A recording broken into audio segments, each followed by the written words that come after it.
What's going on, everybody, and welcome back to another 10 Bros video. And today I have for you a review. And as you can tell from the thumbnail, today we're talking about A Quiet Place 2.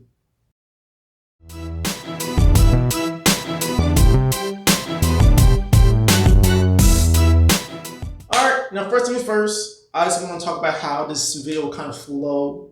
First, I'll kind of just talk about what the movie's about, the storyline, things like that. Then we're going to kind of character development and kind of how I thought the characters progressed and things like that. And then after that, I'll get into my rating and kind of let you know what I thought of the movie overall and what I would give it out of 10. So first things first, I just want to come out and say that I typically don't like scary movies, okay? I'm more of an action adventure type of, Avengers and, Transformers and, that kind of stuff. More of a upbeat fighting type stuff. That's more my type of speed. I don't like things jumping at me and scaring me and thrillers and monsters. I mean, monsters are okay, but things that jumping at me, I'm not a fan. Not a fan. But all I have to say is that I still was able to enjoy this movie, and I think it's worth the try. I think it's definitely worth the watch for this movie. Also, this movie was the first movie I've seen in the theaters since the whole pandemic thing. So for me, I was like, if this is gonna be the first movie that I watch out of pandemic, it better be good. And it was. I actually really enjoyed it, and that's a lot coming from me for somebody who doesn't like those type of movies. With that being said, I did see the first one, so I kind of already had my mindset of what's going to go on with monsters and whatnot. So I had expectations of being scared too. I was kind of already numb to it a little bit. All right, so I was kind of a little bit as phased as the second one I was in the first one. So that helped. If you haven't seen the first one, you've seen it. If you haven't, I'm gonna kind of spoil stuff in here, but not really. But in the first one, we see that Jim Halpert of late is John Krasinski, and he has a daughter who is deaf. Okay, he has a daughter who is deaf, and in the first movie, you can definitely see that there's instances why her disability kind of affected her in certain situations when they need her to get out of the way or they're trying to signal her.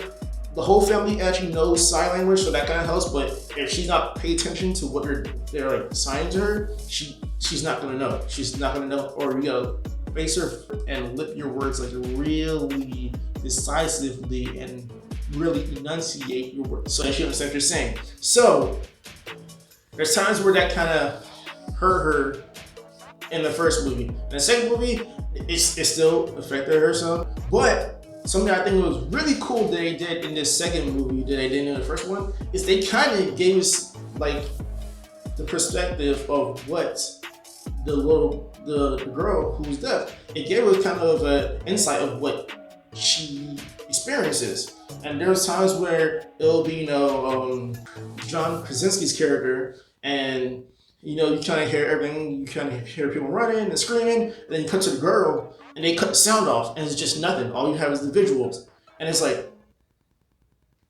whoa! It's this really cool and really interesting experience, something to experience, because you're like, this is how it is to have this disability, to not be able to hear. And I'm like, that was a really cool thing that they added to the movie, and that's another reason why I really enjoy this movie, is kind of give us the experience of what it maybe to be deaf, So yeah, I'm kind of going with the storyline. The storyline is basically, if you've seen the first one, there's these monsters. Okay, there's monsters that are out, and if they hear any type of sound, they attack it, destroy it. Doesn't matter what. So everybody's kind of just tiptoeing around as best they can, being quiet, trying their best to signal other people, let know what's safe, what's not safe, things like that.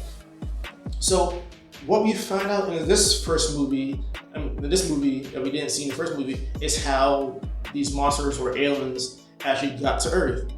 And what we hear when we first start the movie is kind of like this news report of how some weird comet hit, Earth in Japan, and a lot of people have died and all that stuff. And we're like, oh, okay, cool, loser bird. And then after that, we see that kind of same comet, meteor type thing, kind of falling down right where the main characters are at. So we're like, oh, this is the aliens or the monsters that are here. And we see them land down on Earth, and like I said, they start thrashing and destroying things. We're like, oh, so this is how they got here. They came from outer space. They weren't already like living here or something like that. So that was kind of a cool thing for them to add and let us know, hey, they weren't always here. They kind of came here, and this is our life now. So after that, we kind of get back into present time, because that was kind of like a prologue of what happened before the first one. Yeah, so like letting us know kind of what happened up to the point of the first movie where they were at. But now we're kind of caught up. We're past the first movie, and now we're into present time. And now, if you don't know, I'm about to spoil something. Jim, I'm sorry, I keep saying Jim. John Krasinski's character Lee dies in the first movie. He dies. All right, I was sad. I didn't think I'd be sad, but he died, and I was sad. I believe he could survive that, but hey, it is what it is. We just gotta keep trucking on, okay? We just gotta keep trucking on. But yeah, so we kind of continue after that scene. So what we kind of do is just kind of follow the rest of the family, and kind of see where they move from here. They trying to find refuge from around. The person that is normally going out, trying to invent things and to kind of help the monsters stay away, and kind of basically making ideas and stuff like that. He's now gone, so they're like, all right, we have to find somewhere else to live, because not only is he dead, but I don't think if somebody in your family passed away, I don't think you want to stay in that area. It's just kind of weird, right? So what they do, they leave, and then a whole lot of stuff happened after that. There's some new characters that come up. There's some dicey situations where I didn't think characters were gonna make it. Some characters didn't make it, and there are some times where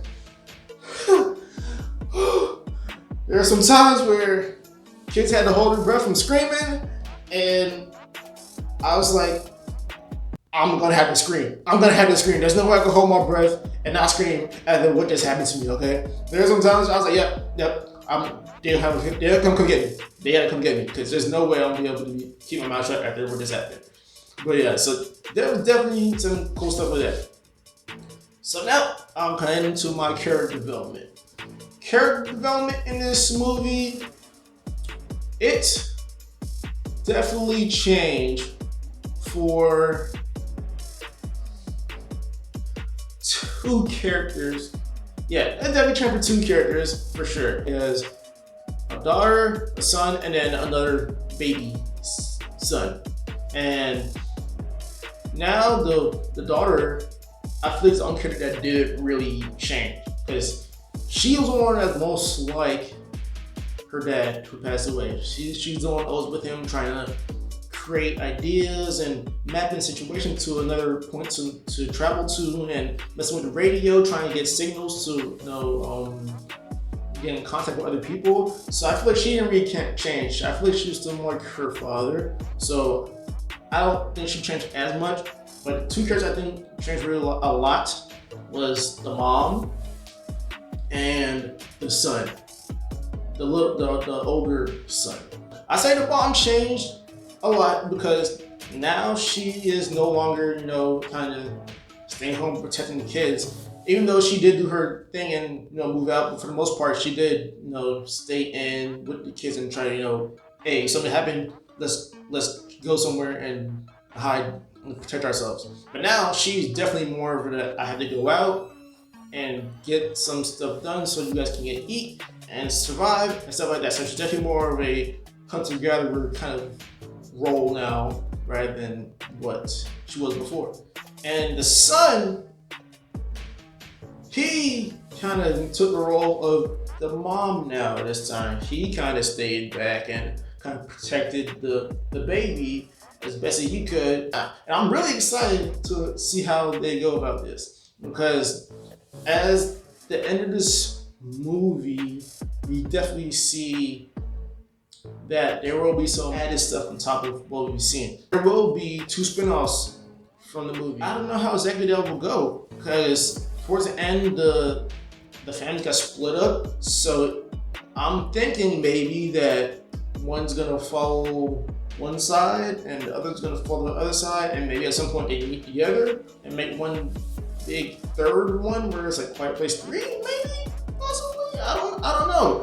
I'm very interested to see how that goes. Okay, I'm definitely interested in the boy and see what happens with him, because towards the end of the movie, he not only had one shift into like a protector role, he had like another shift towards the end too. So I'm thinking, oh, he might start whipping into shape and start doing some cool stuff. Yeah, so I'm really interested to see how that goes. The last thing that I'm gonna be talking about here is my rating. What I thought of the movie overall as a whole. And all my ratings are out of 10. So this movie is gonna get a pretty high rating, okay? The rating I'm giving this is 8.5, all right? An 8.5. And that's saying a lot coming from me, because like I said, I don't do thrillers / monsters / jumping out at me kind of things. I don't do it. So for that to be an 8.5 is really a lot. The reason why I gave 8.5, because one, this is a personal thing. This won't affect you, but I don't like feet, okay? I don't like feet. I don't like my own feet, okay? But what this movie had is a lot of close-ups of feet. It had a lot of close-ups of feet, and I don't like it. A lot of tiptoeing, and they got dirt in their nails. All right, I'm done talking about it. That's it. I'm done talking about it. Okay? I don't like feet, okay? But the other reasons why I gave 8.5 is because, yes, we seen the monsters or aliens land onto Earth, but you don't know why they land on Earth. Are they running away from something? Are they trying to, get refuge, or what? Are they trying to take over Earth, kind of a thing? Like, I don't know. That's my thing. I'm trying to figure out why are they here and what's their main goal. I mean, they're just, they can't really see, so they base everything just off of hearing. So maybe it's just like I can't see, so I'm just gonna destroy whatever I can't see, kind of thing, more of a fear kind of thing. But I just really like to want to know more about why those aliens are there, what's their whole goal, and are they just there to just destroy stuff, or what? So that's my main reason to give it 8.5. But other than that, I really enjoyed the movie. I think it's definitely, for sure, absolutely worth the watch. This was the first movie I've seen since pandemic in an actual theater, and I absolutely think it's worth the watch. Absolutely. Let me know what you guys think. Have you seen the movie?